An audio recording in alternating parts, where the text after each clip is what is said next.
Hey guys, hope you're enjoying your quarantine. I just saw the card for day 1 of WrestleMania. It looks kind of weak, although Alexa Bliss is appearing, and that's always great for obvious reasons.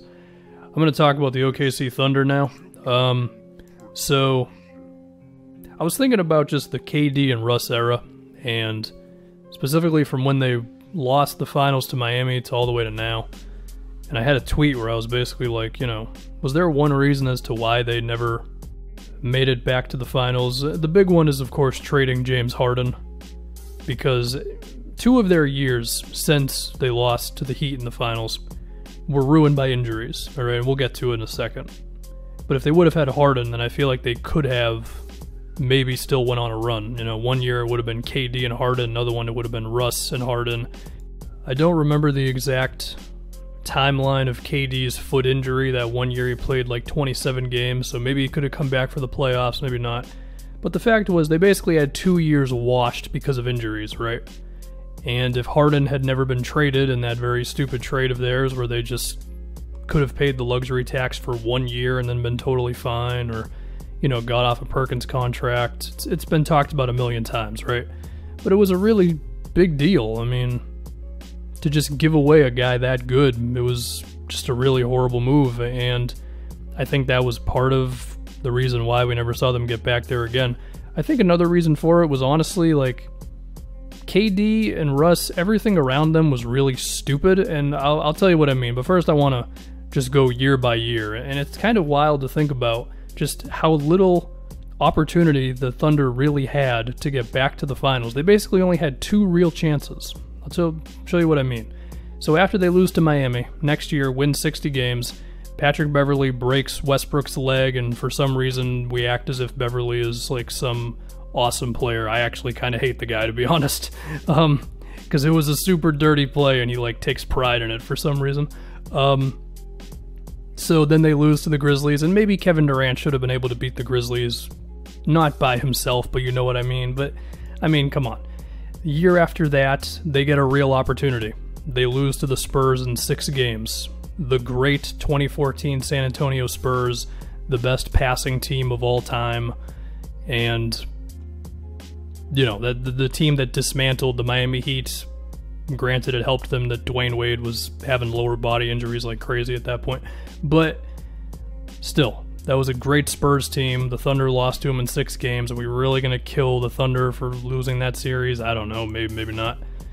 If you really want to go down the injury thing, they also didn't have Ibaka for that whole thing. Okay, fine. Year after that, KD plays 27 games. That's a washed season. And then the year after that, they lose in Game 7 to the Warriors in the craziest conference finals of all time. And then KD leaves. That's it. Run's over. Doesn't that seem like wildly short?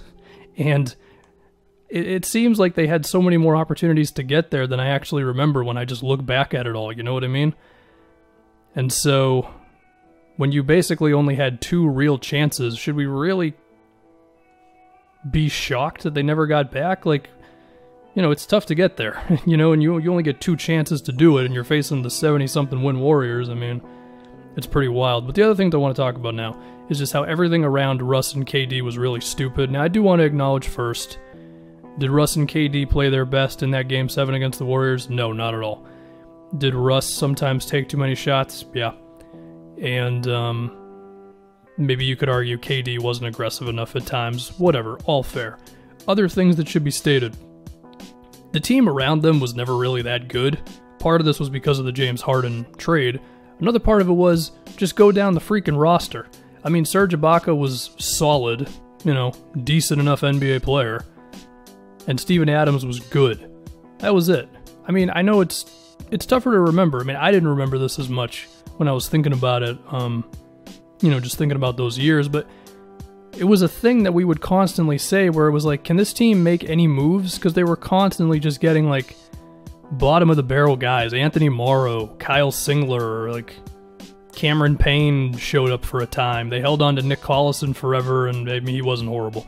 But it was that. They took a chance on Reggie Jackson, Kevin Martin, just all these guys where it's like, okay, you know what I mean? Like, for the longest time, we just wanted them to trade for Courtney Lee, just a nice 3-and-D guy.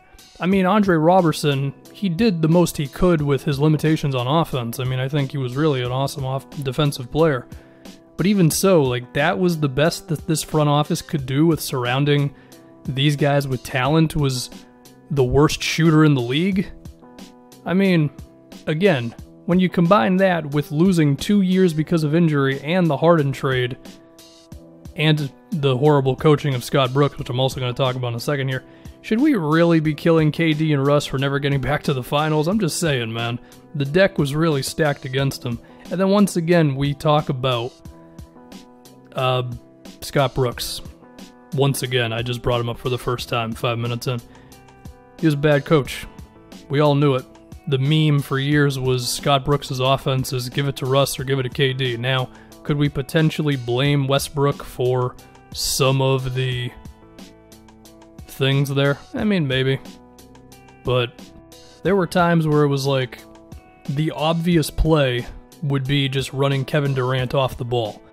Fourth quarters and the game's close and he's got like Robertson and Ibaka and Steven Adams or Enes Kanter or whoever else just mucking up the spacing, and then you got Kevin Durant just standing there, and the blame always went to Westbrook when it's like, I mean, Scott Brooks could just tell KD to run a floppy play real quick, you know what I mean? The other thing that's really rough too is this should have been the team that really got the small ball thing going, because they had it in their back pocket the entire time. It was Ibaka at center, or Steven Adams at center, that would have been fine too. Kevin Durant at the 4, and alright, it's not like the roster was loaded, but you could have at least cleared the floor out a little bit more just with that, you know? And so now I just think about it like that. They had 2 real opportunities, because 2 of the years were killed because of injuries. Harden was stupidly traded. The front office never got anybody. I mean, that's part of the reason why they committed to so much money after they traded Durant, because they wanted to shed that reputation of, oh, we never really go for it. And then the coaching sucked. And you want me to sit here and blame KD and Westbrook for them never getting back to the finals? Now, granted, we can still kill KD for going to the Warriors, and yeah, I get it, the value of rings, and does this ring mean more than that ring, and all that crap, which I do buy into a bit.